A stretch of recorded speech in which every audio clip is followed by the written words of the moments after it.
phrases and food-related vocabulary. Next, we explore family-owned restaurants, often cherished for their personal touch and unique flavors.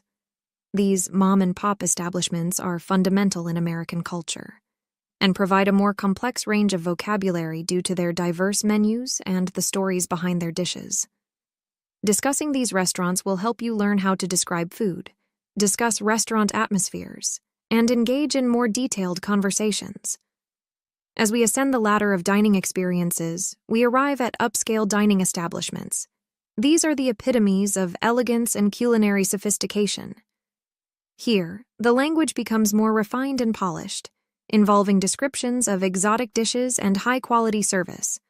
We'll explore how to articulate a fine dining experience, use adjectives for taste and texture, and understand the etiquette that accompanies such high-end environments.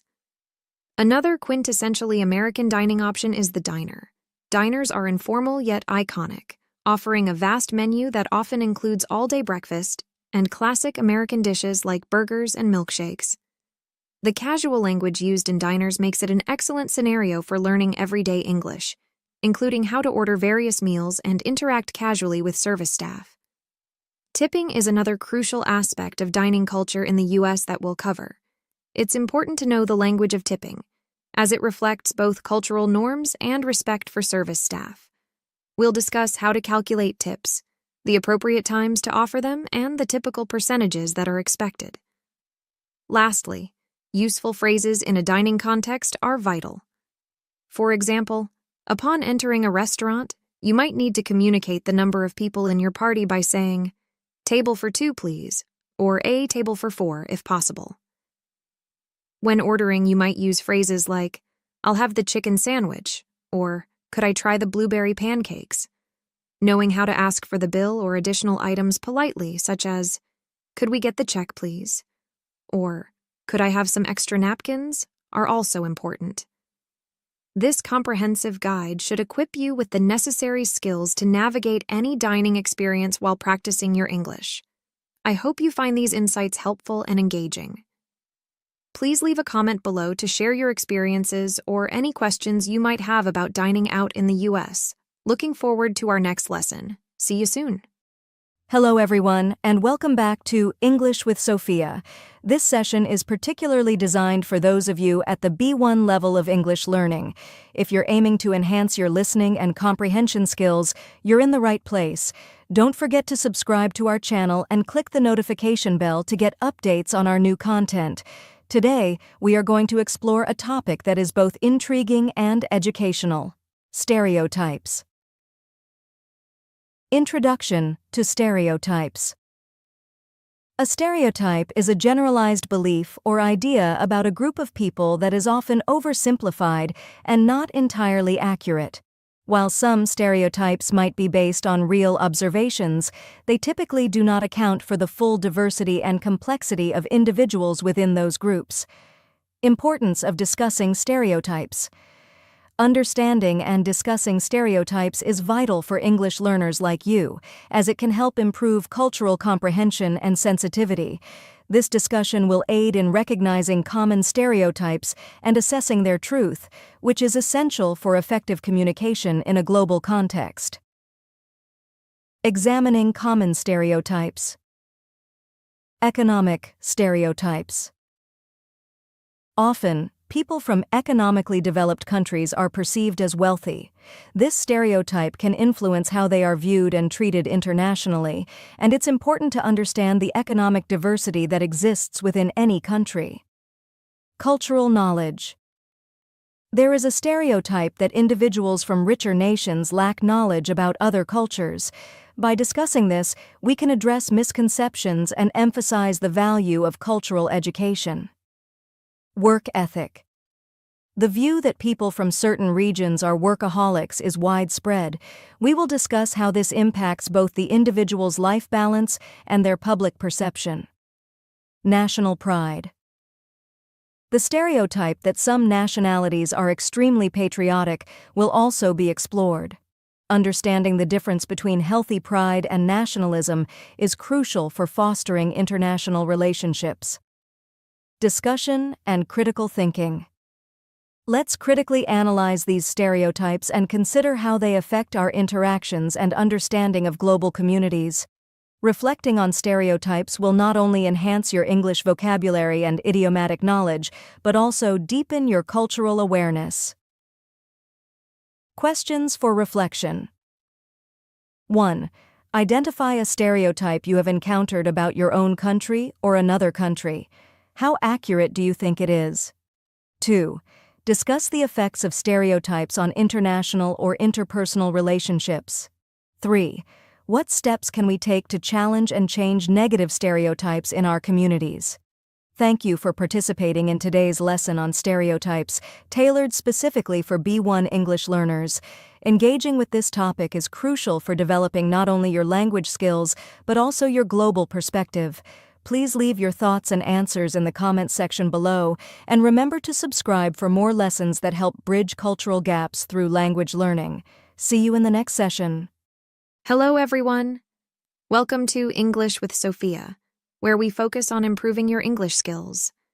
Today, we have a special B1 level listening exercise video designed to boost your comprehension and familiarity with common English terms, especially those used in a gym setting. Are you ready to expand your vocabulary and learn some practical language skills? Let's jump right in. In today's lesson, we will explore the gym, a place frequented by many for health and fitness. Our focus will be on understanding the various equipment and exercises that are part of a regular fitness routine. First up is the flat bench, a central piece in the weight room. Not only is it used for bench presses, an exercise fundamental for building upper body strength, but it's versatile enough for a range of other workouts. We'll discuss different exercises you can perform on the flat bench, highlighting its utility and importance. Next, we delve into other types of benches, such as the incline and decline benches, each offering unique benefits for targeting different muscle groups in the chest and shoulders. Alongside these, the seated benches, often set at a 90-degree angle, are perfect for specific exercises intended to enhance shoulder strength and flexibility. We'll also talk about the different weights used in these exercises. Dumbbells, small enough to be held in one hand but varied in weight, allow for a range of exercises that can enhance muscle tone and strength. Barbells, on the other hand, are longer and used with both hands, suitable for heavier lifting and are pivotal for comprehensive strength training. One cannot discuss the gym without mentioning the squat rack. Essential for leg days, the squat rack is a popular station often busy during peak hours. We'll explain why it's a critical part of strength training and how you can effectively use it when available. Moreover, for those who incorporate calisthenics into their routine, pull-up bars are indispensable. They challenge you to lift your own body weight, thus working out multiple muscle groups, particularly in the back and arms. Pull-ups are among the most effective exercises for developing upper body strength. In addition to these staple gym equipment, modern gyms are equipped with state-of-the-art machines designed to target every muscle group imaginable. From leg presses and bicep curls to hamstring extensions and shoulder presses, each machine offers a specific benefit, enhancing your workout experience. We'll explore these machines and discuss how they can be incorporated into your routine for optimal results. For cardio lovers, we will not forget the array of machines that help in cardiovascular health. The treadmill, ellipticals, stairmasters, and stationary bikes each play a role in improving endurance and heart health. We'll compare these options and discuss why some might prefer running outdoors to the monotony of a treadmill. Lastly, we will cover the various muscle groups that you can train in the gym, from the major ones like the chest, back, and legs, to the minor muscle groups including the abs, shoulders, and arms. Understanding these will help you create a balanced workout plan. I hope you find today's session informative and engaging. Don't forget to leave a comment sharing your gym experiences or any questions you might have. Stay tuned for more English learning videos on English with Sophia. See you next time. Hello everyone, and welcome back to English with Sophia. Today, we're diving into a B1 level English listening practice that will broaden your vocabulary and cultural understanding, specifically tailored to exploring the variety of dining establishments in the U.S. Let's enhance your English skills by discussing this integral part of everyday American life, dining out. Are you ready to get started? Let's jump right in. Our journey through American dining begins with quick service establishments. These are the most accessible types of dining places, offering straightforward menus and fast service. Here, the English used is simple and direct, making it an excellent starting point for language learners to pick up basic ordering phrases and food-related vocabulary.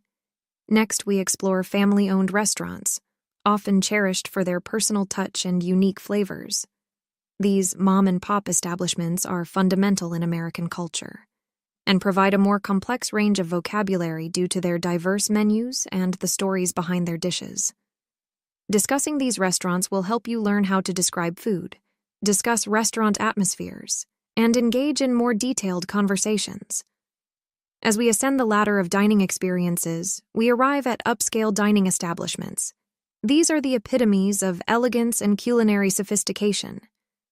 Here, the language becomes more refined and polished, involving descriptions of exotic dishes and high-quality service. We'll explore how to articulate a fine dining experience, use adjectives for taste and texture, and understand the etiquette that accompanies such high-end environments. Another quintessentially American dining option is the diner.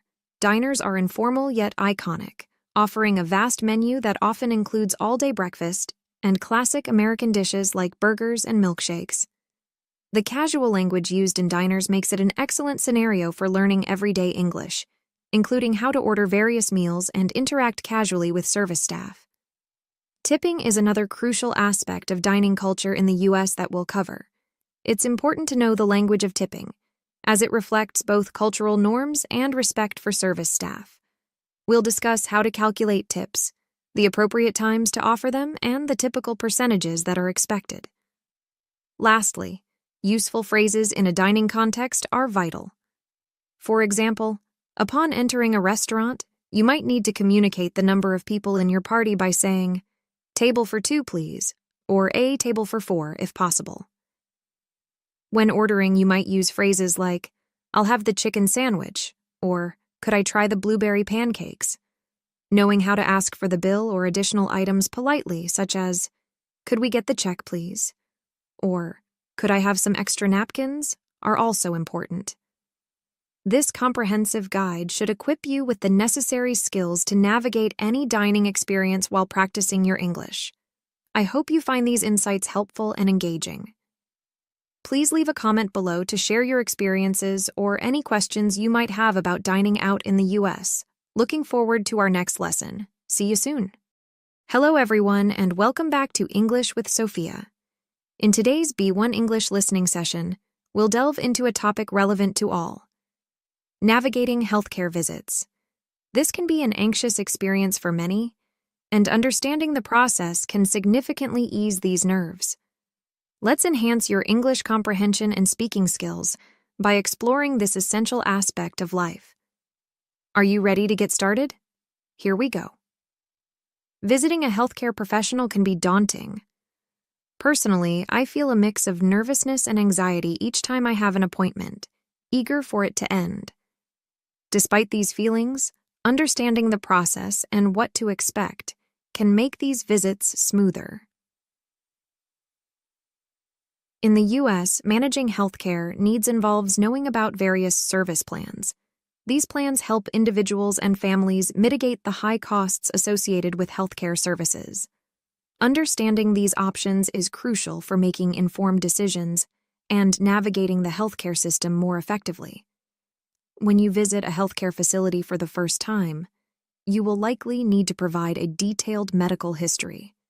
This information helps healthcare professionals to offer tailored care suited to your specific health needs. For returning patients, this step is usually skipped, streamlining the visit. Before you meet with the healthcare professional, a nurse often takes preliminary measurements such as height, weight, and blood pressure. I find that my blood pressure often reads high due to my anxiety in these settings, which is something I've learned to communicate to the medical staff to avoid misinterpretation. The actual consultation with the healthcare professional typically lasts about 15 minutes, This time can vary depending on the healthcare provider and the facility's schedule. Sometimes these appointments might feel rushed, which can be frustrating if you have concerns that require detailed discussion. If the healthcare professional deems it necessary, they will provide health management advice, which may include prescriptions. These can be collected from a pharmacy. If your condition requires specialized attention, they might refer you to a specialist, and you will need to arrange that visit accordingly. Furthermore, some healthcare professionals operate private practices outside the typical hospital or clinic system. These providers often offer more flexible scheduling and a potentially more personalized approach to care, though their resources might be more limited than those in larger facilities. In addition to learning about the healthcare process, let's expand our vocabulary with some terms and phrases commonly used during healthcare visits. Knowing how to describe symptoms, ask questions about treatments, and discuss health concerns are all crucial parts of effectively managing your health in English. That wraps up our extensive look into navigating healthcare visits. I hope you found this session useful, and that it helps you feel more prepared for any future healthcare interactions. Please share your thoughts or questions in the comments. How do healthcare visits work in your country? What have been your experiences? I look forward to your insights, and we'll see you next time on English with Sophia. Hello, everyone. Welcome back to English with Sophia. Today's lesson is tailored specifically for B1 level English learners, aiming to broaden your vocabulary and understanding of natural disasters, a topic that varies significantly depending on your geographical location. Don't forget to subscribe to our channel and hit the notification bell to stay updated with our educational content. Are you ready to enhance your English skills? Let's begin. Earthquakes.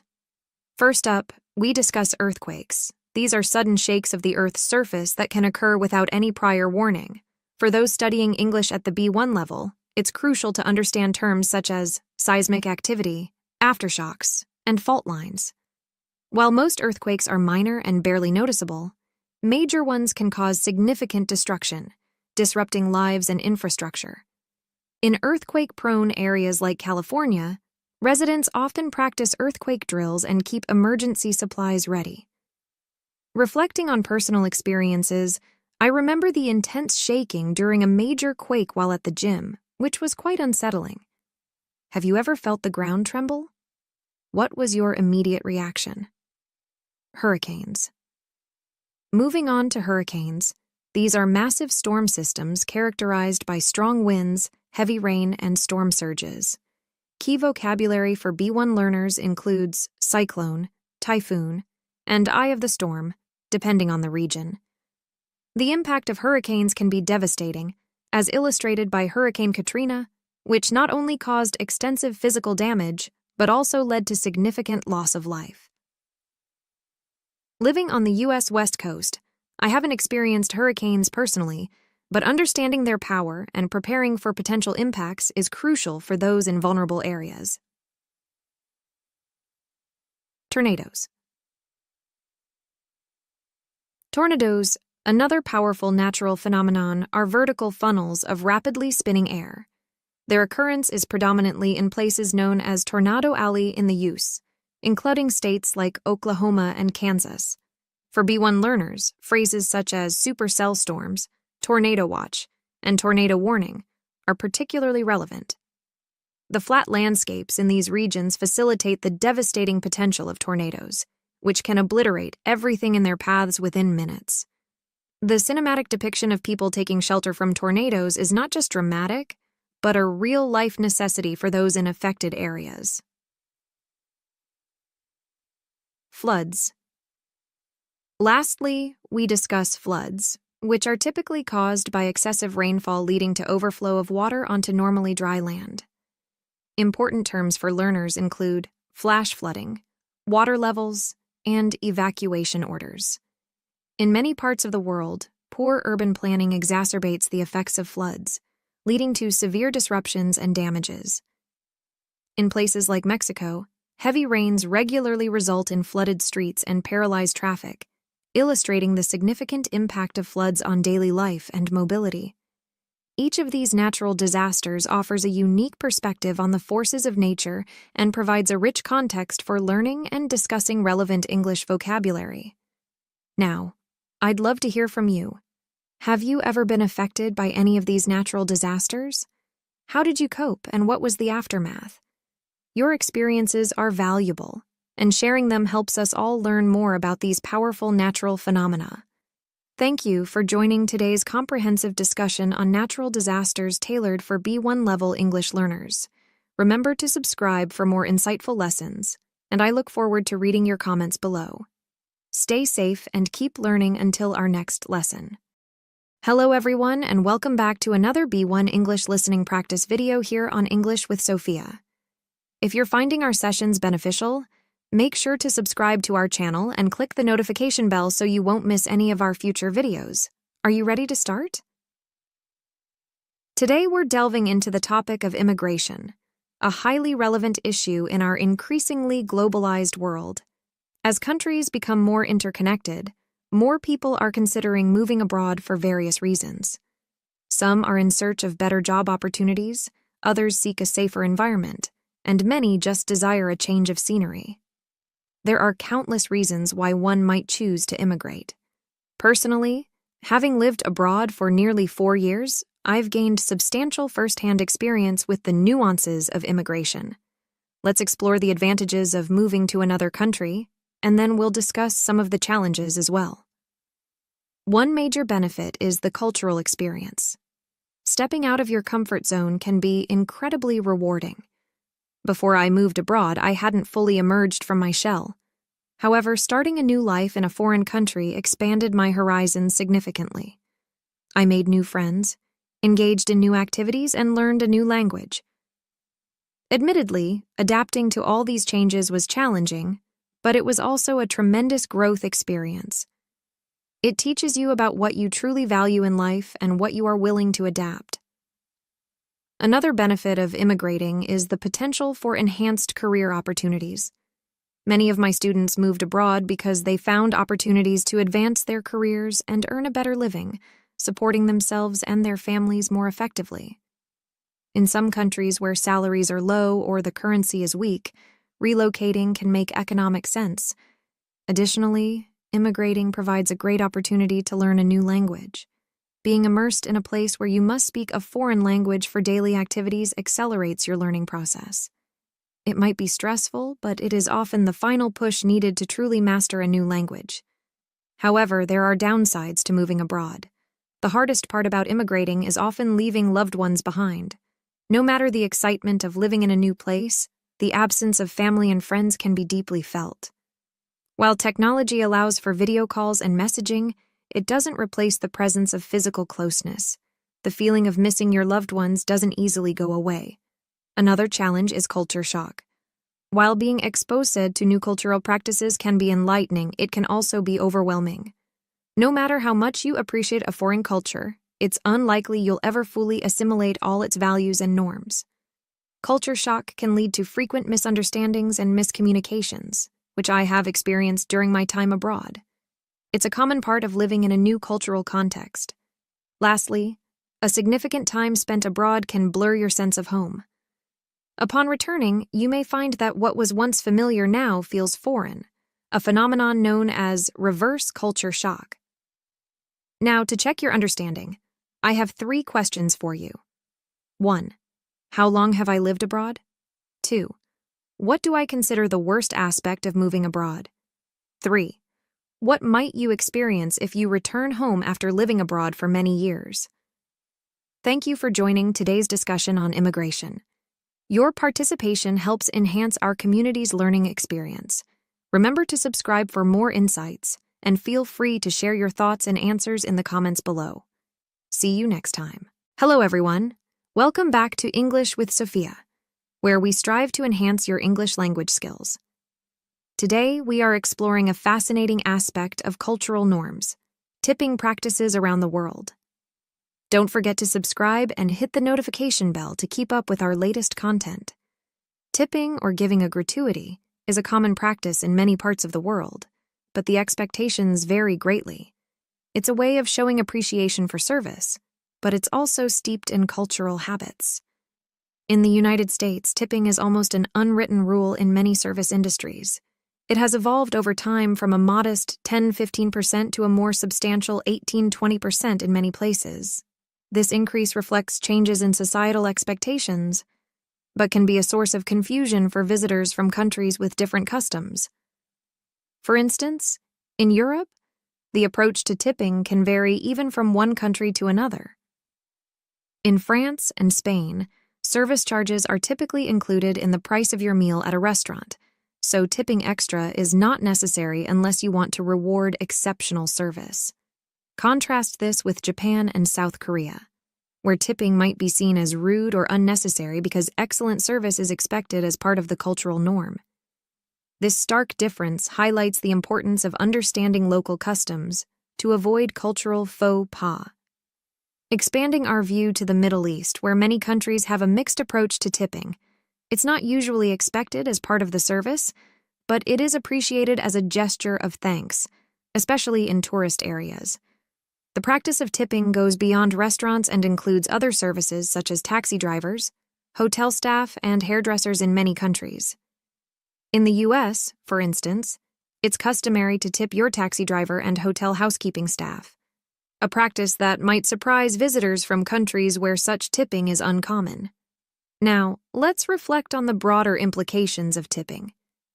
It raises questions about wage structures and the reliance on tipping to supplement income in the service industry.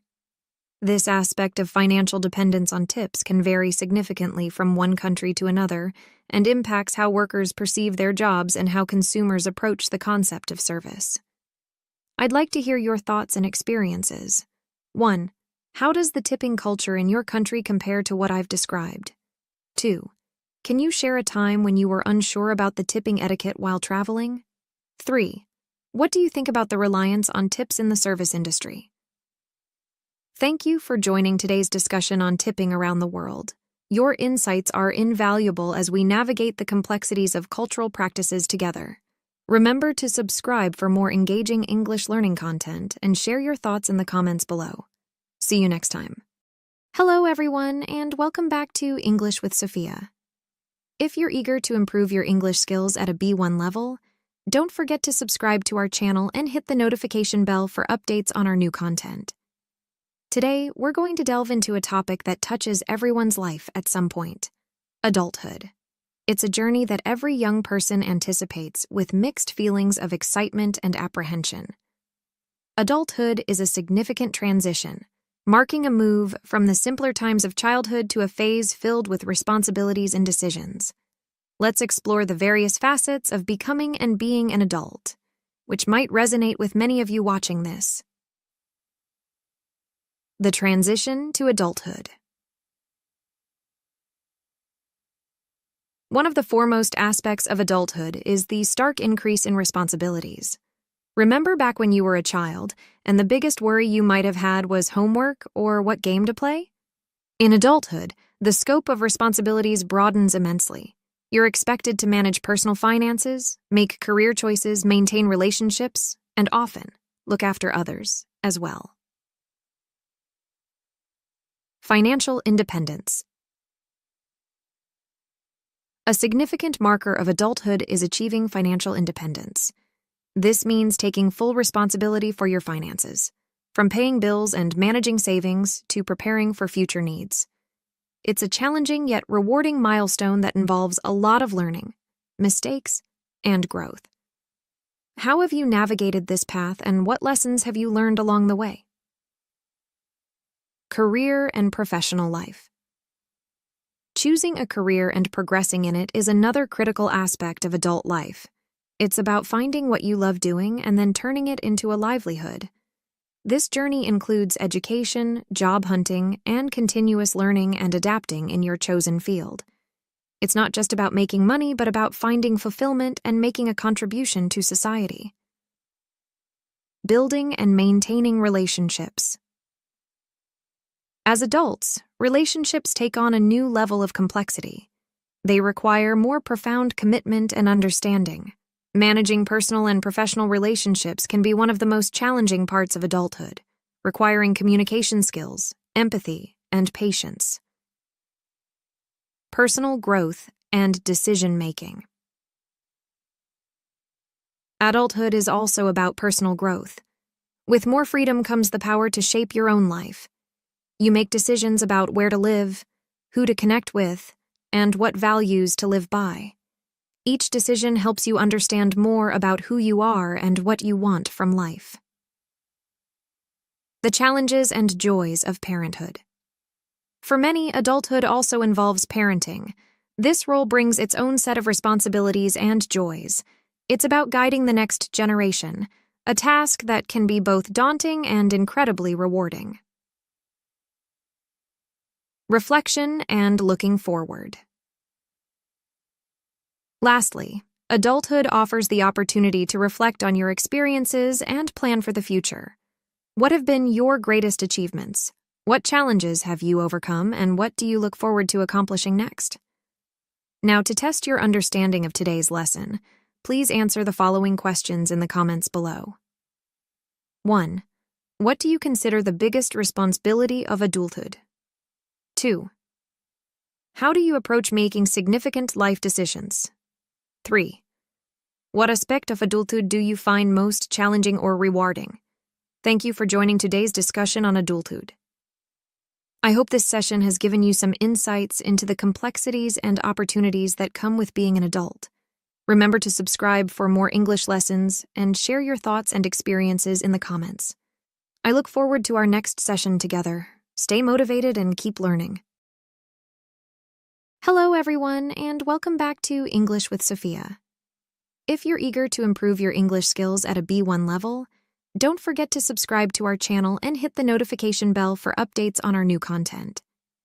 Today, we're going to delve into a topic that touches everyone's life at some point: adulthood.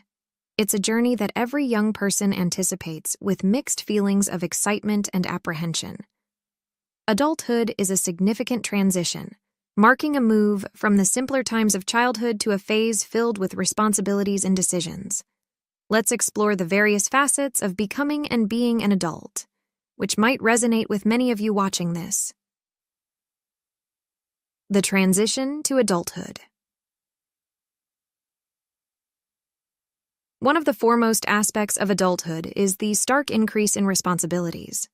Remember back when you were a child, and the biggest worry you might have had was homework or what game to play? In adulthood, the scope of responsibilities broadens immensely.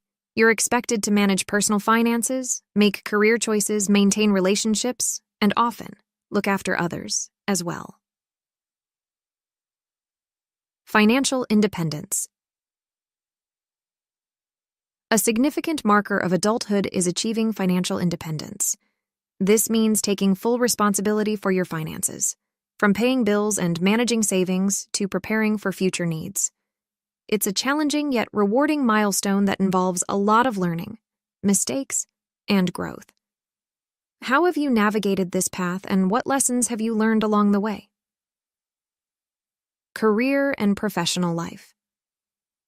Choosing a career and progressing in it is another critical aspect of adult life. It's about finding what you love doing and then turning it into a livelihood. This journey includes education, job hunting, and continuous learning and adapting in your chosen field. It's not just about making money, but about finding fulfillment and making a contribution to society. Building and maintaining relationships. As adults, relationships take on a new level of complexity. They require more profound commitment and understanding. Managing personal and professional relationships can be one of the most challenging parts of adulthood, requiring communication skills, empathy, and patience. Personal growth and decision-making.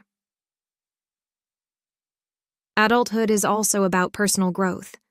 With more freedom comes the power to shape your own life. You make decisions about where to live, who to connect with, and what values to live by. Each decision helps you understand more about who you are and what you want from life. The challenges and joys of parenthood. For many, adulthood also involves parenting. This role brings its own set of responsibilities and joys. It's about guiding the next generation, a task that can be both daunting and incredibly rewarding. Reflection and looking forward. Lastly, adulthood offers the opportunity to reflect on your experiences and plan for the future. What have been your greatest achievements? What challenges have you overcome, and what do you look forward to accomplishing next? Now, to test your understanding of today's lesson, please answer the following questions in the comments below. 1. What do you consider the biggest responsibility of adulthood? 2. How do you approach making significant life decisions? 3. What aspect of adulthood do you find most challenging or rewarding? Thank you for joining today's discussion on adulthood. I hope this session has given you some insights into the complexities and opportunities that come with being an adult. Remember to subscribe for more English lessons and share your thoughts and experiences in the comments. I look forward to our next session together. Stay motivated and keep learning. Hello, everyone, and welcome back to English with Sophia for another B1 English listening practice. Don't forget to subscribe to our channel and hit the notification bell to keep up with our latest videos. Today, we're diving into a universally relatable topic: the journey through adolescence. Adolescence is a critical period of growth that we all experience or will experience. It's a time of significant changes, physically, mentally, and socially. Let's explore both the challenges and opportunities that come with this dynamic phase of life. The pros of adolescence. 1. Personal development. One of the exciting aspects of adolescence is the journey towards independence. You begin to make more decisions for yourself, take on greater responsibilities, and start planning for your future. This transition from dependence to autonomy is a crucial step in personal growth. 2. Educational growth. Adolescence is also a period of profound intellectual development. As your cognitive abilities mature, you can engage with more complex subjects like mathematics, science, literature, and social studies. This is the time when many start to form their own views on a variety of topics, from social issues to personal beliefs. 3. Physical growth. Naturally, adolescence brings about physical growth and changes.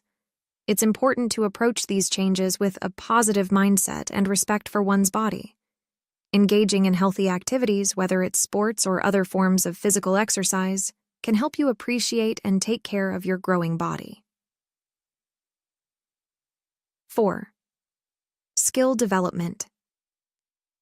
Many adolescents begin learning practical life skills such as driving. In places like the United States, you can start learning to drive as young as 16. This skill is not just about mobility, but also about responsibility and safety awareness. The cons of adolescence. 1. Challenges of puberty. Undoubtedly, puberty is a challenging aspect of adolescence. The physical changes, including growth spurts and other bodily developments, can sometimes be overwhelming.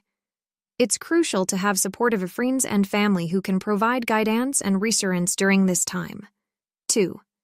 Academic and social pressures. High school years bring about their own set of pressures. Academic expectations can be high, and the drive to succeed in school can be stressful. Social interactions also become more complex, as peer relationships often play a significant role in an adolescent's life. 3. Future uncertainties. Deciding on a career path or future goals can be daunting during adolescence. Many young people explore different interests and may change their minds multiple times as they discover new passions and learn about various career options. To deepen your understanding, I'd like you to reflect on these questions and share your thoughts. 1. What do you find most challenging about being an adolescent? 2. What life skill are you eager to learn or have you started learning during your teenage years? 3. How do you cope with academic and social pressures? Thank you for joining today's discussion on the journey through adolescence. I hope this session helps you navigate these formative years with confidence and curiosity. Remember to subscribe for more engaging content, and feel free to share your experiences and answers in the comments below. See you in our next session. B1 English Listening Practice, Exploring Creativity. Hello, everyone. Welcome back to our channel. Today, we're diving into a very special topic, creativity. Often, we think of creativity as something only artists need. However, it's a valuable skill that enriches our lives and solves everyday problems. What is creativity? Creativity is the ability to use our imagination to develop new and original ideas or solutions. Whether it's crafting an art piece, devising a unique solution to a problem, or inventing a new game. Being creative involves producing something that did not exist before. Conversely, the lack of creativity typically involves following existing patterns or instructions without deviation, which is necessary in some situations but less fulfilling.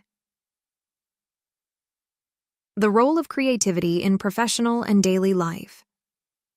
In many professional settings, strict adherence to rules and plans is crucial for efficiency and safety.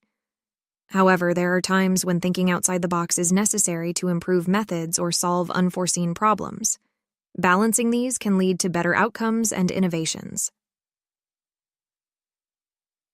Encouraging creativity in children. Creativity starts young. Reflecting on my childhood, endless days were spent playing outside, where my friends and I created games from our imagination. This form of play is vital as it develops problem-solving skills and cognitive flexibility. However, with the rise of digital entertainment, children today are less likely to engage in creative play. They consume content passively, which can limit their creative development. The consequences of limited creative engagement. A lack of creativity can have profound effects, especially in children. It may lead to diminished problem-solving skills, reduced empathy, and poorer communication abilities. Conversely, overly permissive creative environments can also be challenging, making it hard for children to appreciate boundaries and rules. How to cultivate creativity. To foster creativity, engage in activities that challenge you to think differently. Artistic endeavors like drawing, writing, or performing arts are excellent, but so are less conventional tasks like cooking new recipes or gardening. Creative thinking can be incorporated into many aspects of life. Discussion questions. Let's reflect on creativity together. 1. Can you think of a situation where being creative helped solve a problem? 2. How does digital media consumption affect our creativity? 3. What are some ways we can encourage children to engage more creatively? Please share your thoughts and experiences in the comments below, and let's discuss how we can bring more creativity into our lives. Thank you for watching today's discussion on creativity. I hope it inspires you to incorporate more creativity into your daily life. Remember, creativity is not just for artists, it's for everyone. Stay tuned for more videos that help you think differently and learn effectively. Until next time, keep learning and stay creative. Welcome to English with Sophia, today's B1 English listening practice exploring college dorm life. Hello everyone, I'm Sophia, and today we will delve into a topic many find fascinating, college dormitories, commonly known as dorms. This is especially intriguing for those outside the U.S., where living in dorms during college is less common. What are dorms? Dorms are residential buildings located on university campuses designed to house students. You can think of them as apartment buildings specifically for those attending the university. Most students in dorms have roommates, sharing either a bedroom or common areas, and the size of these rooms can vary significantly. Who lives in dorms? Typically, it's the first and second year students who choose to live in dorms. One of the main reasons for this choice is the immediate sense of community it fosters. Living in dorms makes it easier to connect with peers and quickly build a network of friends. However, By the third and fourth years, many students opt to move off campus, seeking more privacy and independence. Challenges of dorm life. Despite the social benefits, dorm life comes with its challenges. The most notable is the lack of privacy. Many students share their room with at least one other person, and adjusting to each other's habits can be difficult. Conflicts can arise if roommates have different lifestyles or don't share responsibilities equally. Dining hall meals. Another aspect of dorm life is the reliance on the university dining hall for meals. These facilities typically offer buffet-style, all-you-can-eat meals, which can be appealing initially. However, the novelty might wear off over time, and some students find themselves tiring of the repetitive menu options. Additionally, the abundance of available food can lead to the infamous freshman 15, where students might gain weight during their first year. My experience. Personally, I spent my third and fourth college years in a dorm designed mainly for upperclassmen, which allowed me to have my own bedroom. While the private bedroom was a plus, sharing a kitchen and living area was sometimes challenging, particularly when roommates were not diligent about cleaning up after themselves. Living in dorms can be a mixed experience, offering both opportunities for friendship and challenges related to privacy and communal living. It's a unique part of university life that shapes many students' college experiences. Thank you for joining today's session on college dorm life. I hope this discussion has given you a clearer picture of what it's like to live in a college dorm and the various aspects of this living arrangement. Keep practicing your English and exploring different cultural topics with us here on English with Sophia. Welcome to English with Sophia. Today's B1 English listening practice, Understanding the Midlife Crisis. Hello everyone, I'm Sophia, and today we will explore a topic that touches many lives, the concept of having a midlife crisis. This is something I've talked about a couple of times recently, and so I thought it would be a good topic to discuss here. What is a midlife crisis? First of all, what is a midlife crisis? Well, according to some definitions, it's an emotional crisis involving one's identity and self-confidence. This usually happens somewhere between the ages of 40 and 60, but could happen a little before or after this. So during this crisis, a person often questions their life choices, their identity, and their desires. They've already lived around half their life, and they might not be happy with where they're at. It's understandable, really. Financial stress. Let's talk about some of the different areas of life that people tend to question or change during this period. First, let's talk about finances. A lot of people feel really stressed financially during their adulthood. Not only do they need to provide for themselves and any family they have, but they also need to think about their children's future expenses, their own retirement, and plenty of other things. Thus, it's normal to feel like you're just barely getting by financially. And when you're feeling this way in your 40s or 50s, it's especially stressful. People often expect to be thriving financially during these years, so it's a big blow to them when this doesn't happen. But it's normal to have a lot of expenses during this time. I think many of us are going to deal with this. Changing family dynamics. Something else that contributes to midlife crises is changing family dynamics. In the US, it's common for kids to move out of their parents' house at a relatively young age. This means that a lot of people in their 40s and 50s become empty nesters, as we call them. This just means that they have adult children who have already moved out. This can be a difficult transition for parents, seeing as they've spent so much of their focus and energy on raising their children. Once they move out, their parents can feel a little bit empty and experience negative emotions. So this is a challenge that people have to overcome. Physical changes. Another factor that plays a role in midlife crises is a person's physical changes. When people start to feel their body changing with age, it can be hard to deal with. We like to think of ourselves as healthy and fit, and so it's hard for us to experience a physical decline. It's not cool to feel like we can't do all the things we used to do, and it can cause people to worry about their future health. So this might drive people to become more active and get in shape. Sense of accomplishment.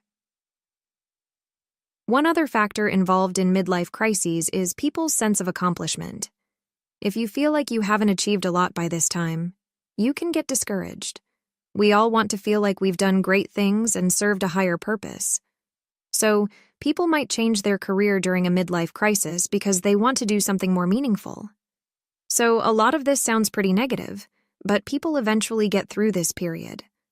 Once they can accept these changes and get refocused, they can work through this challenging time and become stronger as a result. That's all for today. Subscribe to the channel, click on the bell for notifications, and stay tuned for more insightful discussions. I'll see you next time. Welcome to English with Sophia. Today's B1 English listening practice, an insight into American culture. Hello, everyone. I'm Sophia, and today we're going to dive into a fascinating topic that I could discuss for hours: American culture. American culture might be considered one of the most influential worldwide due to the extensive export of culture through media, entertainment, and the internet. Additionally, the prominence of English as a key language in business and travel contributes to its widespread influence. The pillar of freedom. Firstly, one of the central values in the U.S. is freedom. The concept of personal liberty is so significant that it's embedded in the U.S. Constitution and the Declaration of Independence. These documents assert that the government exists primarily to protect an individual's right to freedom. This ethos means that individuals are encouraged to live their lives and make personal choices as long as they do not infringe on others' rights. Unlike many societies where the community and collective good often oversee individual rights, in the U.S., the emphasis is distinctly placed on personal freedom and individualism. Politeness and communication. Moving on, let's talk about politeness, which might not make the U.S. the friendliest country, but certainly one of the politest. Americans often use indirect language to convey requests or ask questions in a softer tone. For example, instead of asking directly, "Where's the restroom?" it's more common to hear, "Could you tell me where the restroom is?" This indirect approach is preferred because it sounds more polite and is less likely to be perceived as abrupt or rude. Entrepreneurial spirit. Another defining element of American culture is the strong sense of entrepreneurship. While entrepreneurship exists worldwide, there is a unique enthusiasm in the U.S. for starting one's own business. Many Americans cherish the idea of creating something from scratch, driven by a blend of innovation, independence, and the pursuit of success. This entrepreneurial spirit is not just about economic gain, but also embodies the freedom to create and manage personal ventures. It reflects a broader cultural appreciation for innovation and self-reliance. These elements are just the tip of the iceberg when it comes to American culture, and due to its richness and complexity, we'll definitely need a part 2 to cover more aspects. Thank you for joining today's session. I hope it enriches your understanding of American values and cultural nuances. Keep practicing your English and stay tuned for more insights into fascinating topics here on English with Sophia. Welcome to English with Sophia. Today's B1 English listening practice, Understanding American Culture. Part 2. Hello, everyone. I'm Sophia, and today we continue our exploration of American culture. This session builds on our previous discussion, diving deeper into the unique aspects that shape the everyday experiences in the U.S. Let's delve into a few more cultural elements that are prominent in American society. High standards and expectations. One notable trait in American culture is the high standard to which people and services are held. Americans often expect excellence in everything from customer service to product quality. If expectations are not met, it's common for people to express dissatisfaction through negative reviews or by choosing not to revisit a business. Personally, I try to be understanding, but I must admit that poor service can be quite frustrating, especially when you're paying for a positive experience. The spirit of competition. Another significant aspect of American life is the pervasive sense of competition. This trait has both its positives and negatives. On the positive side, competition drives innovation and efficiency in business, science, and technology. It pushes companies and individuals to excel, often leading to remarkable advancements and consumer benefits. However, this same competitive spirit can also create pressure to always be on top and can make individuals feel inadequate if they don't meet certain high standards. It's important to strike a balance, fostering healthy competition that motivates without overwhelming. Love for the big and bold. Lastly, it's quite amusing but true. Americans tend to love everything big. From large vehicles and spacious roads to generous food portions and bulk shopping, size often matters in the U.S. This preference is also reflected in the broad, open landscapes that characterize much of the country. It seems that in America, bigger often means better. Conclusion. These cultural traits are just a few layers of the complex, vibrant fabric that makes up American culture. I hope this discussion has given you a deeper understanding of what it's like to live and think in an American context. If there are any other American cultural elements you find intriguing, please share them in the comments below. Thank you for joining today's English listening practice. Keep practicing your English as we explore more fascinating topics together here on English with Sophia. Welcome to English with Sophia. Today's B1 English listening practice, flashbacks to fun fads. Hello, everyone. In today's listening practice, we're going to take a nostalgic journey back in time to explore some memorable fads from the past. A fad is something that becomes extremely popular very quickly, but then fades away as people lose interest and move on to the next big thing. Often, the excitement is more about joining in than about the item or trend itself. Heelys. The wheel in the heel. One of the fads I fondly remember from my childhood are Heelys. These are the sneakers with wheels embedded in the heel. They allowed us to glide along as we walked, which was a delightful twist on traditional walking. While I thought they were pretty cool, I never actually owned a pair. It's fun to see kids today still enjoying them, which always brings a smile to my face and a rush of childhood memories. Furby, the must-have toy. Another huge fad was the Furby. These little electronic toys resembled owls and could sing, talk, and interact in various ways. They were available in many designs, which made them even more appealing as you could choose one that you found particularly cute or endearing. I remember how every kid seemed to have one, although I personally found their big eyes a bit unsettling as they seemed to follow you around the room. Beanie Babies, the collectible craze. Beanie Babies were also all the rage. These weren't your typical stuffed animals. They were filled with beans, giving them a unique feel. Each Beanie Baby had a distinctive red heart-shaped tag from Thai Ink, marking them as part of a collectible series. I got completely swept up in the Beanie Baby craze, constantly adding more to my collection. Livestrong bracelets. Fashion with a cause. The Livestrong bracelets were another significant trend. These yellow silicone bracelets initially aimed to raise cancer awareness and funds. What started as a noble cause quickly turned into a fashion statement, and soon, not just Livestrong but various other wristbands became popular.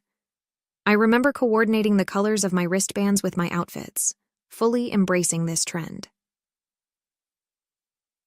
Reflecting on